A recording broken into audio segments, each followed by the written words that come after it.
Life is a reflection of many aspects that touch us and many challenges that mould us. We can only be better human beings if we constantly reflect on life and prosper towards excellence. Join us this Ramadan from 1 to 2 p.m. on the Nation Station with Hatim Al-Abdussalam.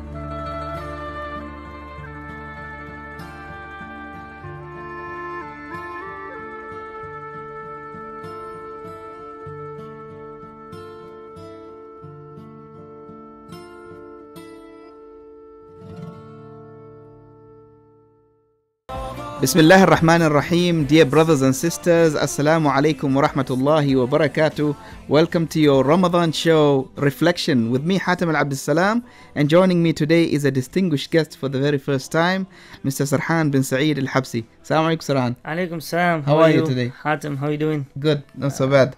It's good to have you on the show for the very first time.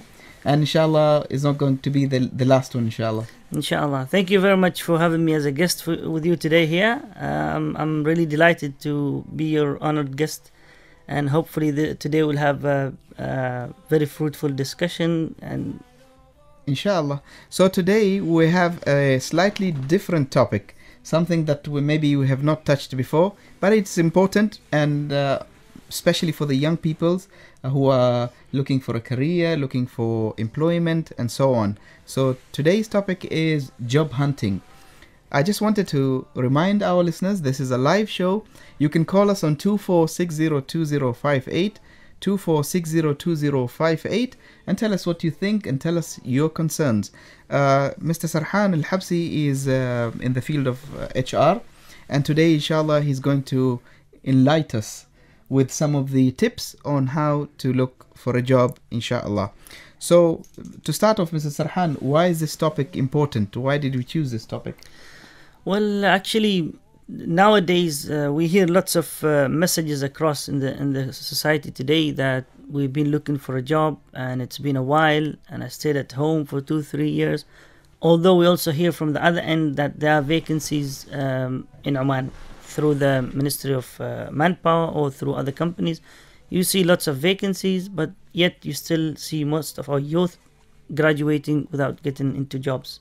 So I think it's very important for us to deliver certain messages across to our community to allow them and give them some necessary tips or some guidance, if you like, to get into the job hunting position. Inshallah. So the very first thing that we do when we graduate and we're looking for a job is we prepare the CV. And the CV is a very important tool for us to be able to get a job. Now, are there certain criteria when it comes to CV? Because everyone does a CV in their own sweet way. And sometimes the CV might not be relevant, might not be updated. And sometimes we even download it from the net and we think that it might be good enough for a job. So please, Sarhan, tell us a little bit, you being with an HR background, what is required from a CV, or why is a CV important? Well, basically the CV tells the employers who are you and what you've been doing in the last few years or Yes. in your career, if you like.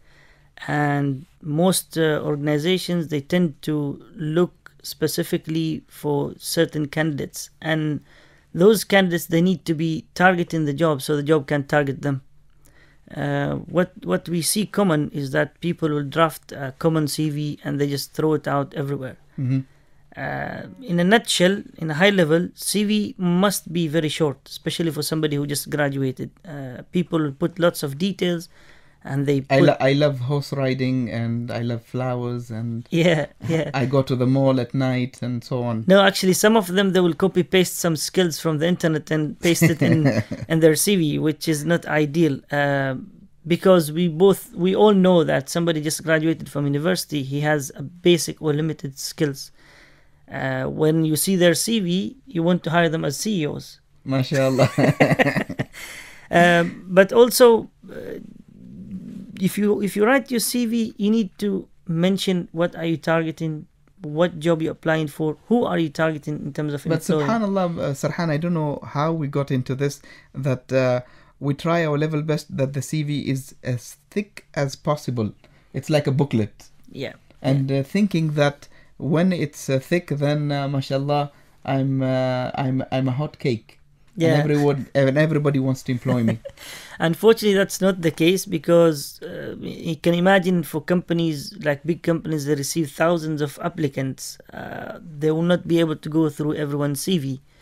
So it's ideal to have it very short. If you are a very experienced guy and you have years of experience, 15, 20 years, and your CV is actually thick, then you need to write a summary in your cover letter, which we'll talk about later on. But you don't include everything. The cover letter actually gives an idea of who you are, and then the employer can dig deeper into your CV. Yes. Just once he knows who is this guy. Subhanallah. Now the pattern for the CV, Brother Sarhan, is it the same? So if I am applying for the government sector, or if I'm applying in the oil and gas sector, or I'm applying for a private sector small company, is it the same? It's not the same, but they have something in common. But basically, you highlight in your CV the required skills. That's the basic rule. So if you're applying for a public sector, you deliver services to the community, then you need to highlight the skills required to do that job, and you highlight the achievement in that field. Yes. But if you have, for example, you're applying for some job in IT, in a computer or something, again you need to do the same. You need to highlight the projects that you worked on in the fields of IT, and you need also to highlight the important skills required to get the job done. And that is the trick. And in your CV, you need to basically target that organization you're applying for. So you don't say that, let me give you an example. You don't apply and say, I would like to apply in your esteemed organization, like what everybody put, yeah?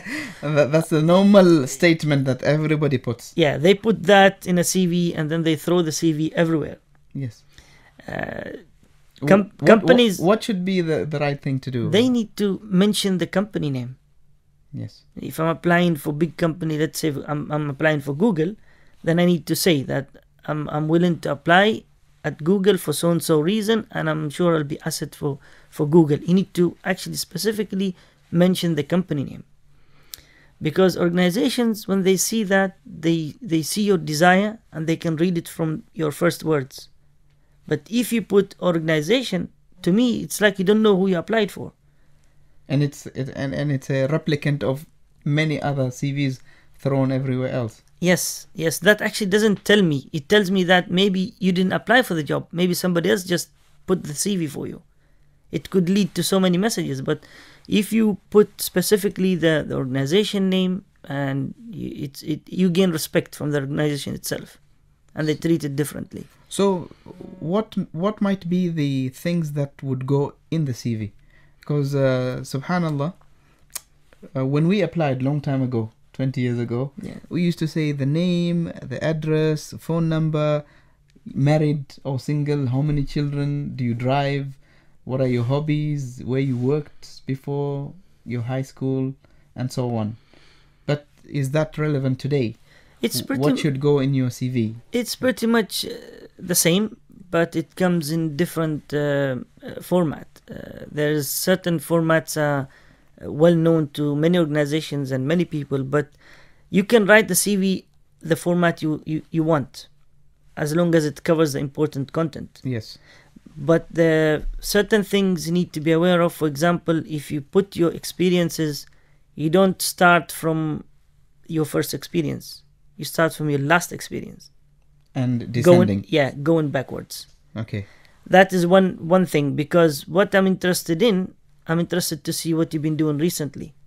And now if you put your first experience, not what you did 20 years ago. Yeah, if you tell me what you did 20 years ago, doesn't mean anything to me. But if I know what you have done recently, then I can work backwards.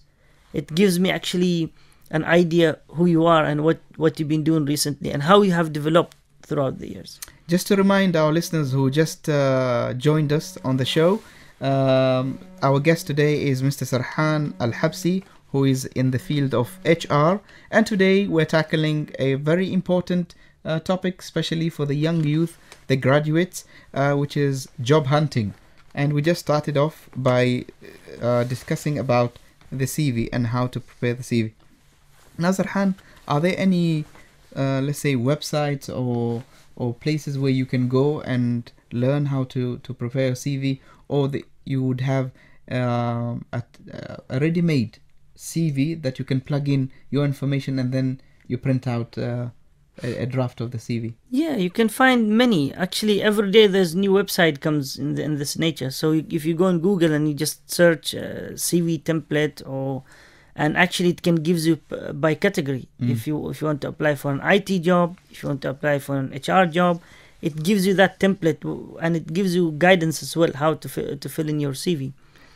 But most of those websites, they actually whoever creates a website or puts a website together, they reflect their own culture, their own nature, how they do things. For us, no, we need to understand how things work with us and how we can create our own CV. For example, if you talk about Europe, for example, it covers information that you don't need to cover in Oman. Your ethnicity, we don't do that. Yes. We don't write your Omani or your. You can write nationality, but not ethnicity. Whether you're black or you're white or you're Sunni or you're Shi'i, we don't do that in our CVs. But in some areas in Europe, they do that. Yes. So you need to be very much familiar on how we get things done in our country here, and then you put your CV together in a way where people would want to see it. But in simple route, it has to be short. It has to cover most of the content required for the job. Now, from the past years that you worked in this field, Sarhan, what are some of the examples, or the good examples and the bad examples that you came across when it comes to CVs? Well, actually, one CV that I cannot forget. A guy applied for a job, and he pointed at a link to go to see his CV. Yes. So when I press the link, a flash pops in, and then it shows me the guy's face when he's talking, and he was pointing at his experiences, and the experiences keep going up and down. So it's like animation. You can actually see his face and there is movement. Yeah, you can see his face. You can see the words going in the screen, and you can see the way he has designed it. It's really, really professional, and especially for the job he's trying to apply to is IT. So you can imagine the person with that initiative, with that creativity, applying for an IT job. How would he impress employers? And actually, we looked at that CV and we called him to come in. Although we didn't need a person with those skills, but we called him. Subhanallah. And what are some of the terrible experiences when it comes to CVs? Recently, I received a CV for a guy. He has 15 years or 17 years experience, but his CV actually is half a page. MashaAllah. It has his name, his number, his address, and his position. That's it. So now when I looked at his CV, and I'm thinking, is this some sort of a joke? Because this person, the first line tells me he's been working for the last 17 years, and I'm thinking 17 years. And this is all what you have got, and he might be a good candidate, but the companies wouldn't call him. He didn't take the time to put some effort in explaining what he does, eh? Yeah, exactly. So you need to put some effort, you put some time, and you need to elaborate as well. And especially if you have experience, you need to be specific of your skills, because sometimes some niche skills are required to do jobs, but we miss them because you didn't put them in. Yes. And some of them, some skills in technical, especially for engineering field, it's some of the usage of softwares are very, very much demanded in the market. But some people have those skills, they don't put in their CV. So you question them why. They say, it just didn't come in my mind. But it actually needed. So you need to make sure that you cover everything you have. Now, Sarhan, when it comes to delivering the CV, how do you deliver the CV? Do you go personally to the reception and you hand over the CV, or do you dump it in the mail, or do you forward it through a link or the website? Because most of people are a little bit confused. What is the best way to apply? Well, there is no best way. It depends on what method the company is using. Some of them they use email, some of them they use website, some of them they actually use the boxes. Yes. If you go back 15, 20 years, you put your CV in a box. Yes. Some companies still do that. So it depends who you're targeting. Who do you want to work for? Some people they target to work for example, in the public sector. In some areas, actually, you cannot apply through them. You have to apply through a third party, like Ministry of Manpower. Yes. So you go to Ministry of Manpower, you highlight that you're willing to apply for this position, and so and so. And then in Ministry of Manpower, there's a detailed form you have to fill in their own format. You fill it and then you submit it. But if you apply for an international organization, then you need to be very structured and very specific on how they want it. Now, when we come to a cover letter, why is it important, Sarhan? What is a cover letter? Because most of the people, they focus on the CV and they tend to forget about the cover letter. Yeah, actually, the cover letter is a summary of who you are. Yes.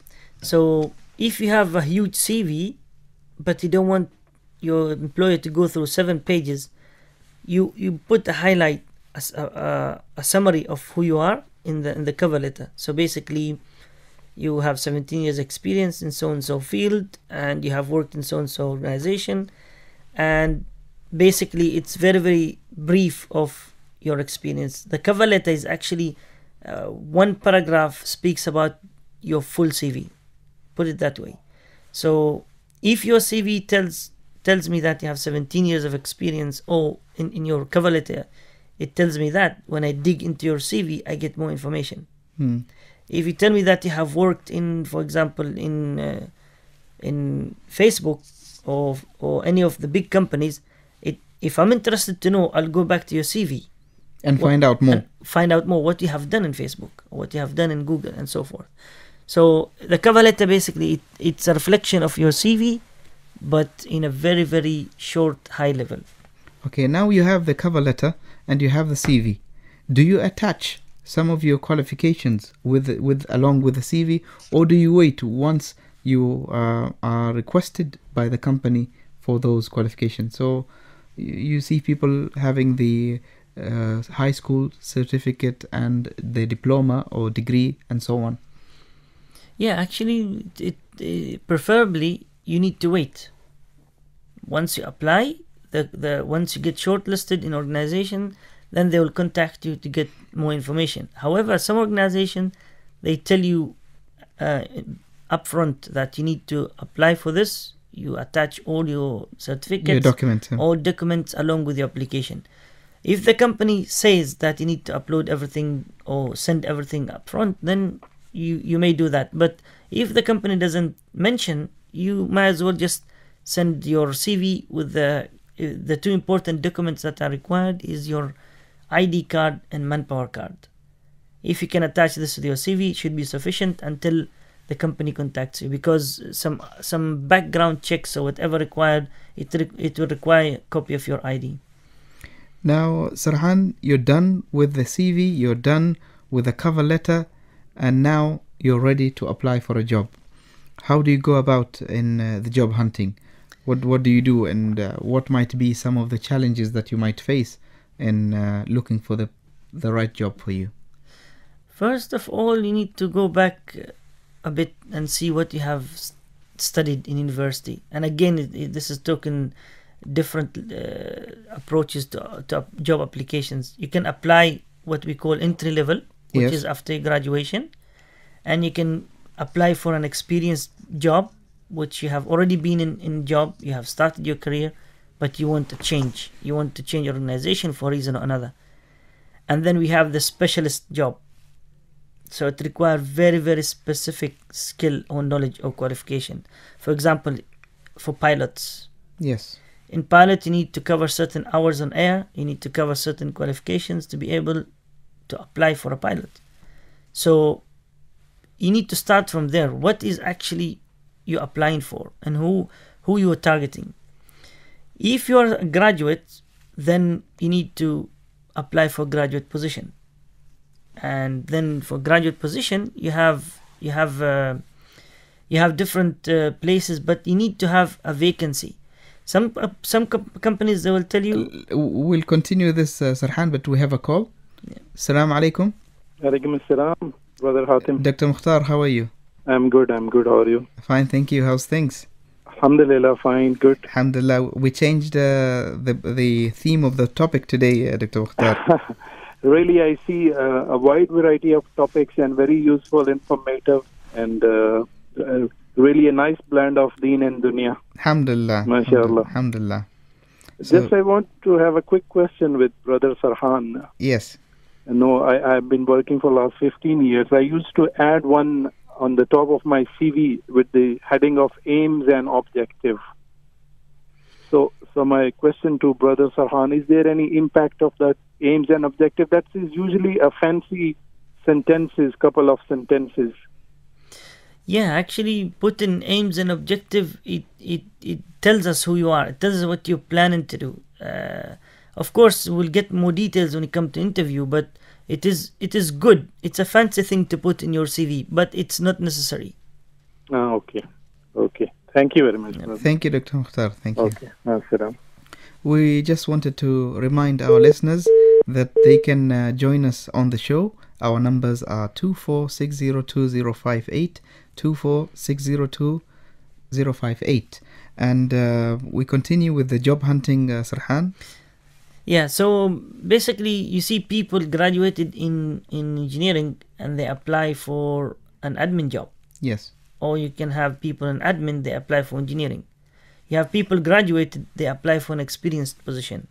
And then they wonder why the companies don't contact us.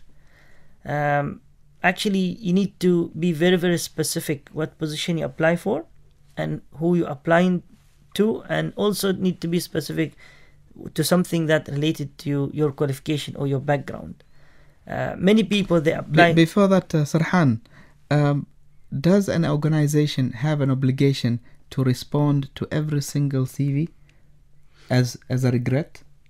No, there's no obligation, but as a company, from ethical perspective and to brand the company, it is very, very important to reply, because you don't want to give people hope and you don't want people to come back to you and call you to request about their application, which mainly happens. But again, there are challenges in doing that, Mr. Hatim, that because it's if you do that, you can imagine how many letters you need to respond to. Yes. Unless you use a certain technology to shoot one text message or email to all rejected candidates, that makes your life easier. But you can imagine drafting 8,000-10,000 letters to respond to people who are rejected.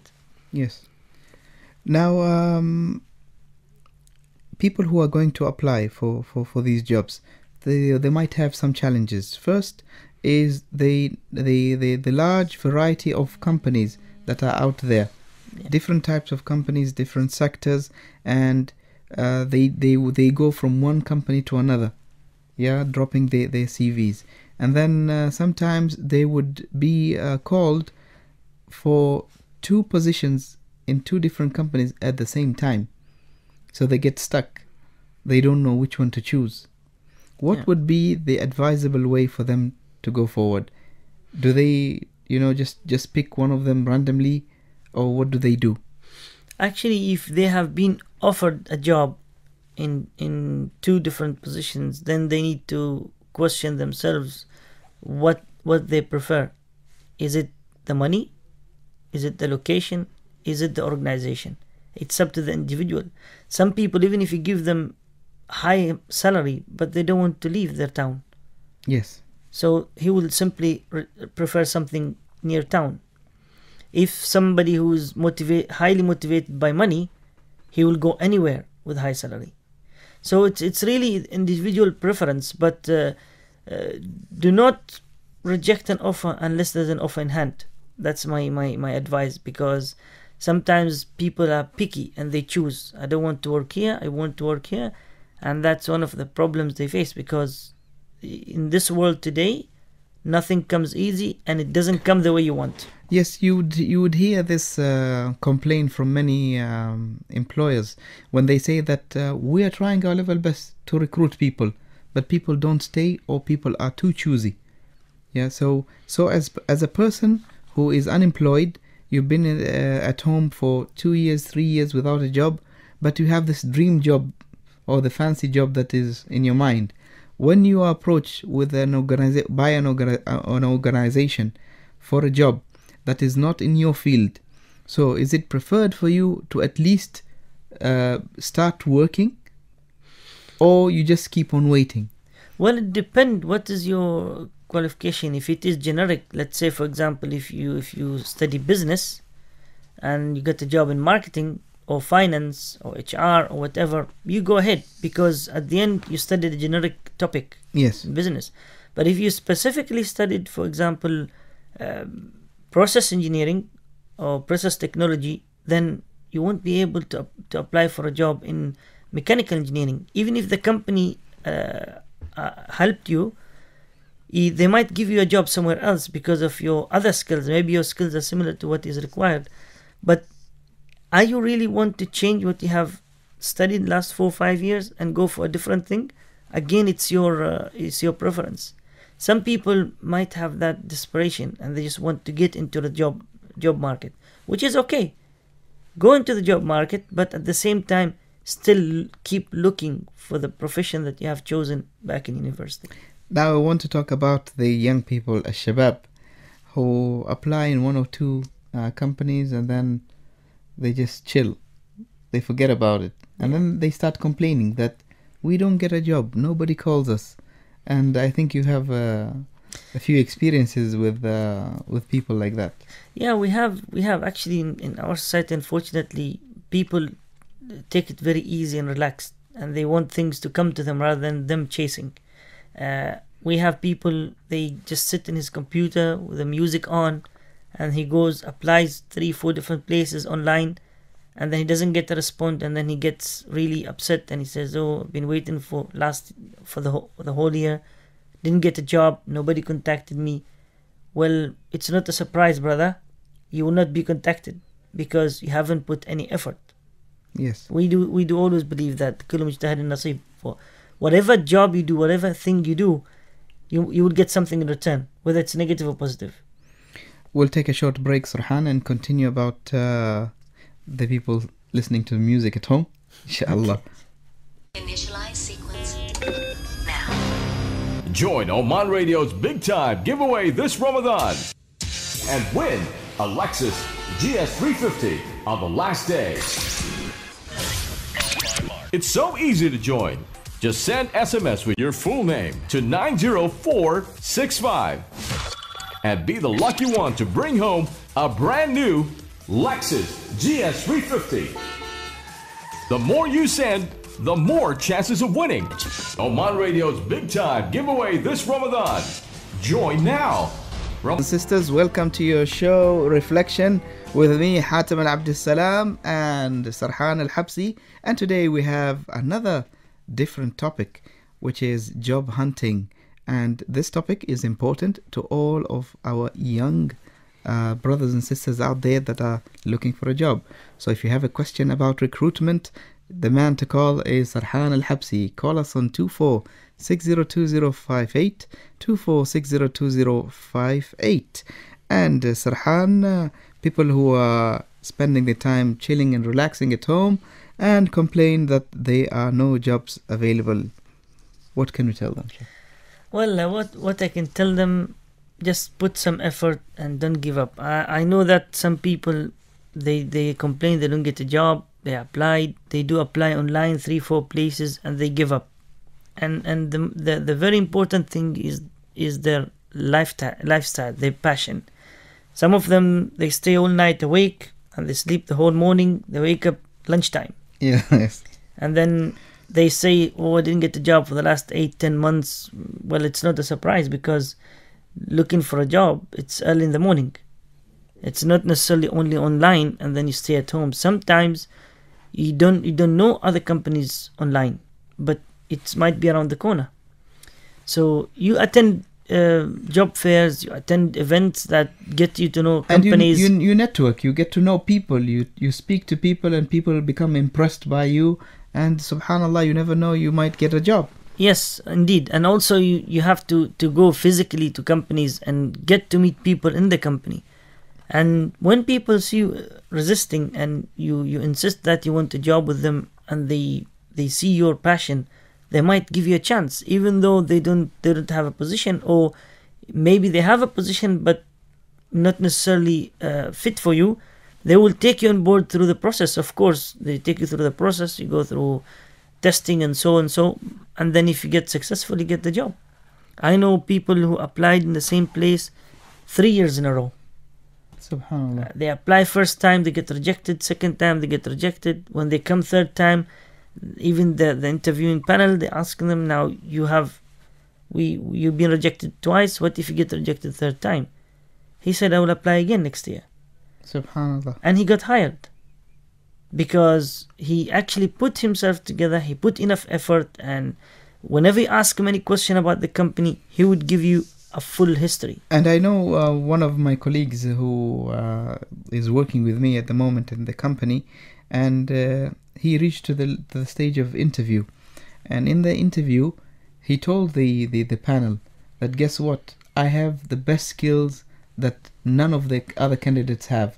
And if you don't trust my skills, then I am happy to be fired within the 3 months of probation. And they were impressed by his confidence, and they said, please show us some of your skills. And he expressed his skills, he demonstrated, and he was recruited. Subhanallah. Yeah, exactly. So sometimes you need to push. I remember, Sarhan, when I was studying abroad in university, we had students who were excellent academically. They were high flyers. And then every end of the year, a lot of companies, big companies, they would come to the college to pick and choose the students that they want to work for. And those students, most of the students who were high flyers were not recruited because they did not have the charisma, they did not have the personality, they could not express themselves. They might be very good academically, but maybe they don't have the communication skills, which is something very important. Yeah, of course. That you need to be prepared mentally, physically, and also you have to have that confidence when you go in the interview, even when you do your exams. The moment you get that down feeling, you start to lose focus. Yes. And you will lose everything. Whenever they ask you a question, you start to fluff, you start to bubble, and they will simply reject you. What about the idea of targeting blue chip organizations? Well, it is good for people who believe they have the what it takes to be in blue chip organizations. However, blue chip organizations they target the very, very high caliber candidates for specific positions. Of course, there are some positions they would take anyone, but if you want to be a high fly, you want to be in the corporate world, you need to be really, really smart, and not just smart, also hardworking. When they see your history, when they see your academic history, they can tell actually. It gives indication on how hard you have worked in the past, and that's the starting point. And then once you get in, then it will be a total different world for you. But they will shape you, they will give you the right skills required, and they will push you further. However, you will go through proper testing, you will go through very, very tough exams just to get to be selected, because normally those companies, they take the cream in the market. Yes. Now, when it comes to job levels, sometimes we're just desperate and we just apply for any level. So maybe that level is not suitable for me, maybe it's too senior or maybe it's too junior. So what should you have, or what should you equip yourself with in terms of knowledge about the job that you're applying for? Well, basically, as I mentioned earlier, you have different levels of jobs. You have entry level, then you have experienced level, then you have this specialist level. Now, if you are just graduated, then you need to target the entry level which is very, very simple. You apply for an advertised position at your level. What happens here, most of people, they graduate from university, they apply for an experienced position. Yes. It requires experience 3 to 5 years, which they don't have. And then they wonder why we were not contacted. But Sarhan, recently maybe a lot of people were complaining that we are graduates and we have zero experience in the field, but all of the ads that come on the newspaper for jobs, they ask for 5 years experience, 10 years experience. So if they don't recruit us, where will we get the experience from? I mean, also I think maybe some employers are somehow exaggerating when it comes to the number of years of experience required, and they should know better that the market is saturated with people who are unemployed and who are graduate. So maybe they should lower the bar a little bit and recruit more graduates than experienced people. What do you think? Actually, some companies, they have done that already. They requested high grades from university. They requested lots of prerequisites in terms of job applications, but they have lowered that because they've seen the market is saturated with graduates, but yet they couldn't get what they want. So they lowered the bar a little bit and they allowed more candidates to come in. But again, you'll have to go through the same process. But if you for people who want to get a job, they need to apply at the right job and at the right organization. So if I'm a graduate and I apply for 15 or 50 positions that require experience, of course I will not get in. Yes. Because I don't have experience. And then I'll be disappointed. Then I will give up. I'll say there's no jobs. But let me tell you one thing. Jobs out there are available. But you need to have an awareness. You need to have awareness where to apply, how to apply, and who needs me, basically. Yes. If I'm a pilot, I cannot go and apply in a kitchen. Yes. Because in a kitchen I'll operate oven. But I have skills to operate a plane. So I'll apply at an airline. If I have a skill in petrochemicals, I wouldn't go and work in the bank. Yes. It's simple. But unfortunately, you see people, I don't know, is it because desperation or because there's no awareness, but they just go and apply everywhere. Sometimes, Sarhan, we get caught up in a certain area of education where we didn't have another choice. And then when we graduate, we don't find suitable jobs in that field. For example, agriculture. Yeah, you go and study 4 years degree in agriculture, then you have very limited places where you can apply, and you end up working in the bank, in the desert, and so on. So for people who graduated in this field, it's quite difficult.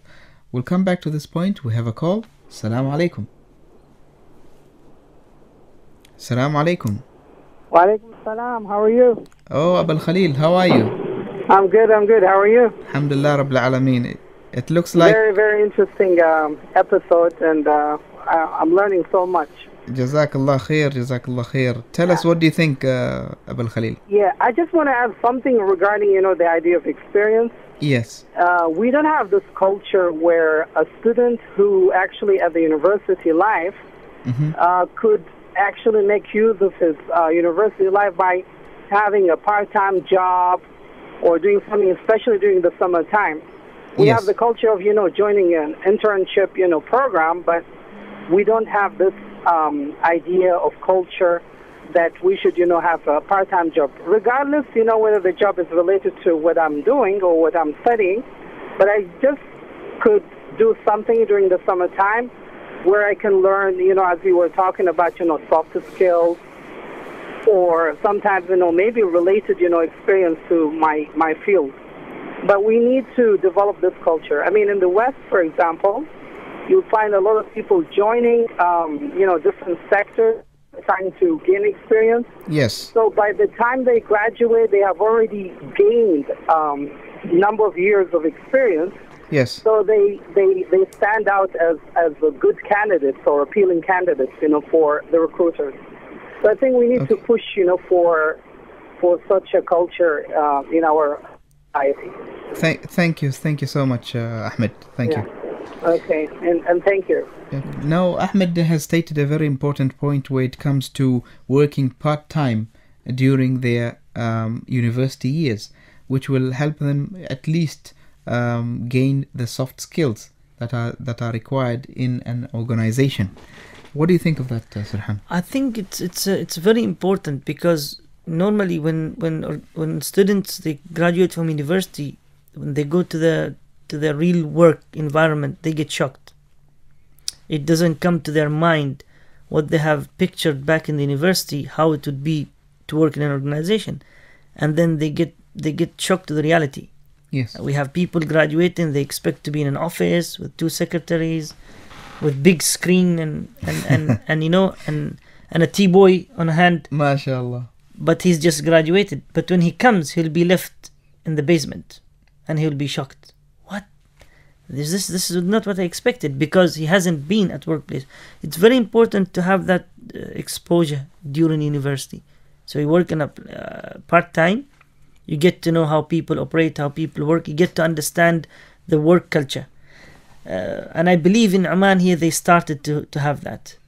They started to work part-time in different areas, different places, especially on the small organizations. Mainly very, very difficult to maintain part-time employees as employer. Yes. There are set of regulations required, and you need to abide the law, and you need to have certain structure, pay structure, work schedule in place. It's difficult. Most of businesses we have, they cannot have that. Maybe in the food industry, probably. Maybe in some areas in administration and so forth. But it requires a change in the law first, because currently the law doesn't allow you to be working in 2 organizations at the same time. Because yes. You end up paying PASI here and you end up paying PASI here, and that's not here yet. Yes. But I do know that some guys, they do that. They work at the organization at the same time they do university. Yes. And also who work in university, and they also do freelancing. They do their own business, and that will help them getting skills on how to deal with people, how to get along with work and so forth. Now, Sarhan, you have applied for the job and you are called for the interview. What are the challenges of interview? What should you prepare? How should you prepare yourself? And what will the employers think of you, or what is the assumption they might have on you? Yeah. See, there are 2 types of interview. There's an interview, what is called technical interview. Yes. And there's behavioral interview. Uh-huh. If you are applying for a graduate position, you go through the testing, you go through the process, then you get to the interview. Final interview is basically a behavioral interview. Okay. We know you're smart, you've passed through all the testing, you come with a degree, with high grade, and so on. Now we want to know your behavior. Are you fit in our organization or not? And the last thing you want to do is pretend or act. You need to be yourself. That's first thing. And the second thing, you need to really, really study who you're applying for.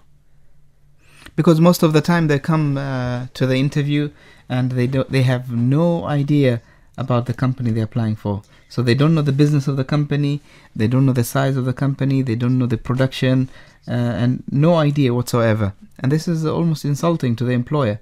Yeah, employers will come and ask you a question, what do you know about us? And then you will say nothing. And why did you come then?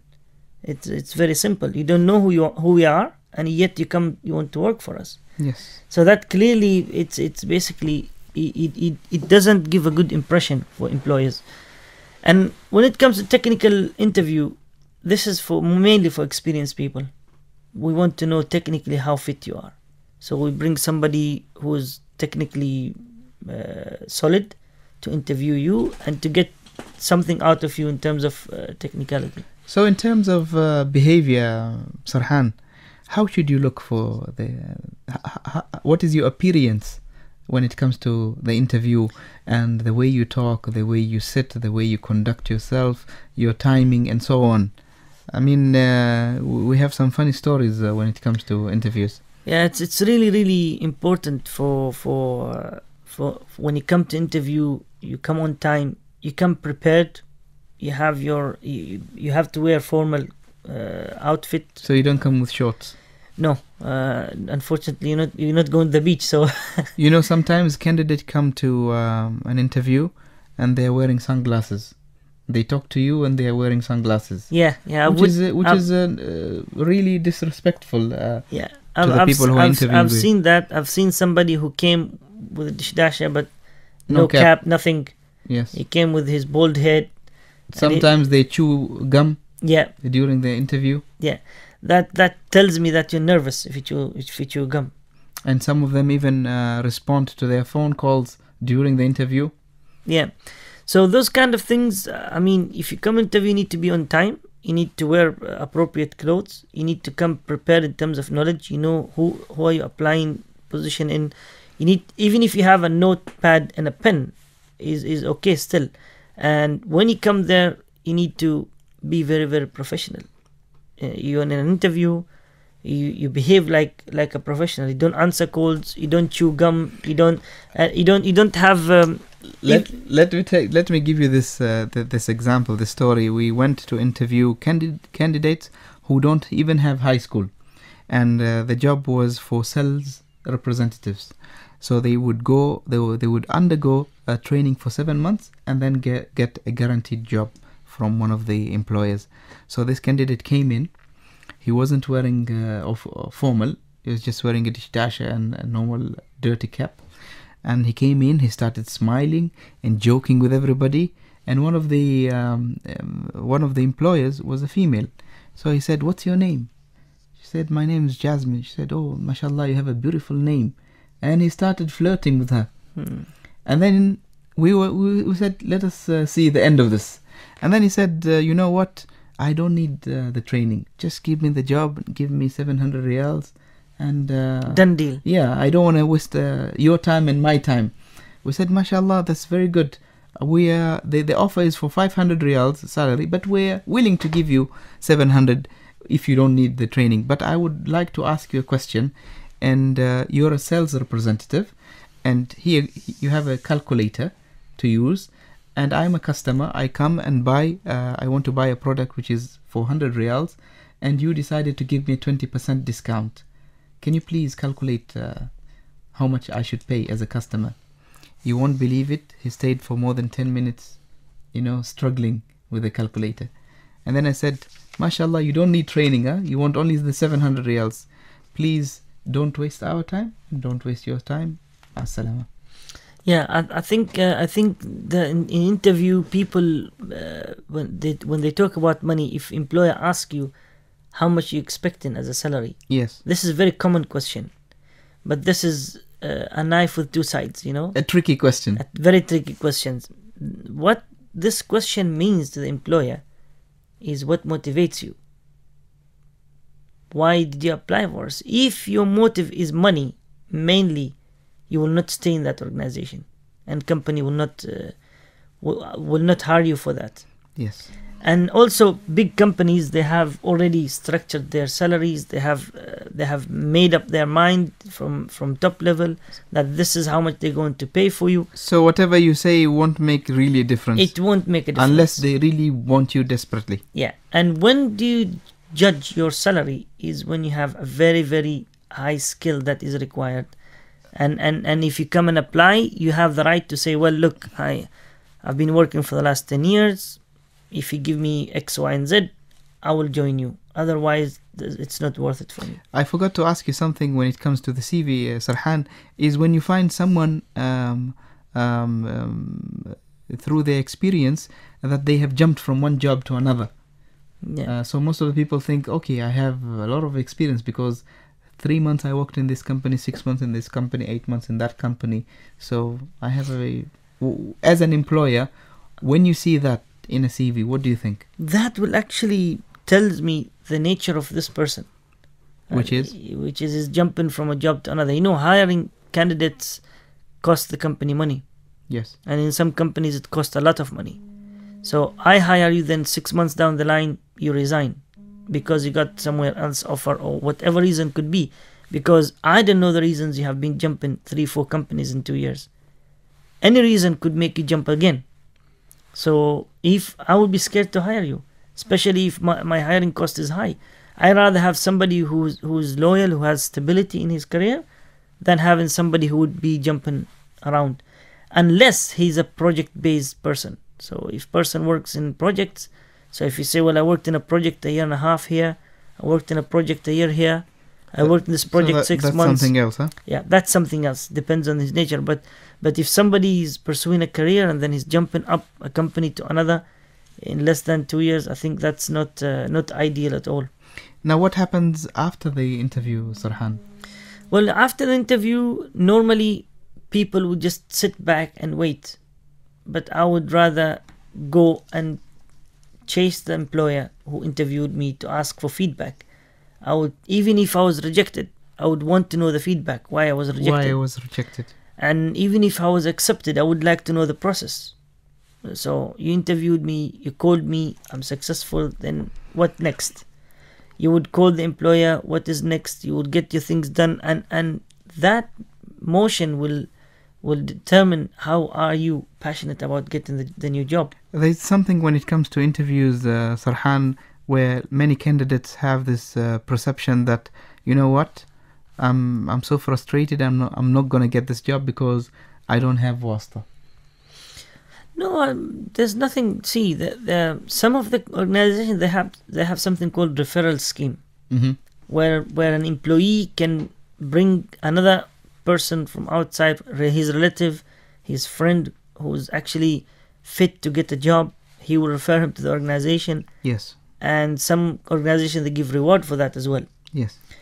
And that's a technique many organizations use around the globe, and it's easier for the employer to get somebody that way. Yes. Because advertising and getting thousands of CVs might end up getting the wrong candidate, and also it might cost money and time. So some positions will be advertised and you get through a referral scheme, and the hiring becomes very quick. But that's different than Wasta.